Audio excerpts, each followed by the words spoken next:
ಮಂಗಳೂರಿನಲ್ಲಿ ಲಾಕ್ಡೌನ್ ಮಾದರಿಯ ಕರ್ಫ್ಯೂ ಯಾವುದೇ ಪರಿಣಾಮ ಬೀರಿದಂತೆ ಕಂಡುಬಂದಿಲ್ಲ. ಎಲ್ಲೆಡೆ ಜನಜಂಗುಳಿ ಬೆಳಗ್ಗಿನಿಂದಲೇ ಕಂಡುಬರ್ತಾ ಇದೆ.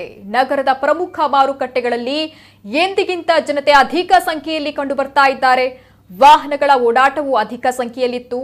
ನಗರದ ಪ್ರಮುಖ ಮಾರುಕಟ್ಟೆಗಳಲ್ಲಿ ಮೀನು, ಮಾಂಸ ಖರೀದಿ ಜೋರಾಗಿತ್ತು.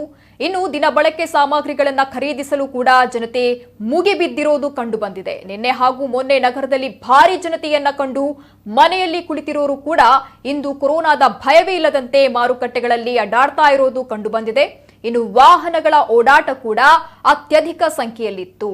ಜಿಲ್ಲಾಧಿಕಾರಿಗಳ ಆದೇಶದ ಮೇರೆಗೆ ಮಂಗಳೂರಿನ ಸೆಂಟ್ರಲ್ ಮಾರ್ಕೆಟ್ ಸಂಪೂರ್ಣ ಬಂದ್ ಮಾಡಲಾಗಿದೆ. ನಿನ್ನೆ ಜನರಿಂದ ತುಂಬಿ ತುಳುಕ್ತಾ ಇದ್ದ ಸೆಂಟ್ರಲ್ ಮಾರ್ಕೆಟ್ ಇಂದು ಬಿಕೋ ಅಂತ ಇದೆ. ಮಾಸ್ಕ್ ಇಲ್ಲದೆ, ಸಾಮಾಜಿಕ ಅಂತರ ಇಲ್ಲದೆ ವ್ಯಾಪಾರ ನಡೆಸಿದ್ದ ವ್ಯಾಪಾರಸ್ಥರನ್ನ ಕಂಡು ಜಿಲ್ಲಾಧಿಕಾರಿಗಳು ಆಕ್ರೋಶ ವ್ಯಕ್ತಪಡಿಸಿದ್ರು.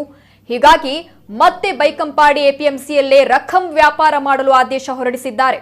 ಅಲ್ಲದೆ ಮಾರ್ಕೆಟ್ ಸುತ್ತ ಗೇಟ್ ಹಾಕಿ ಪೊಲೀಸರು ಬಂದ್ ಮಾಡಿಸಿದ್ದಾರೆ.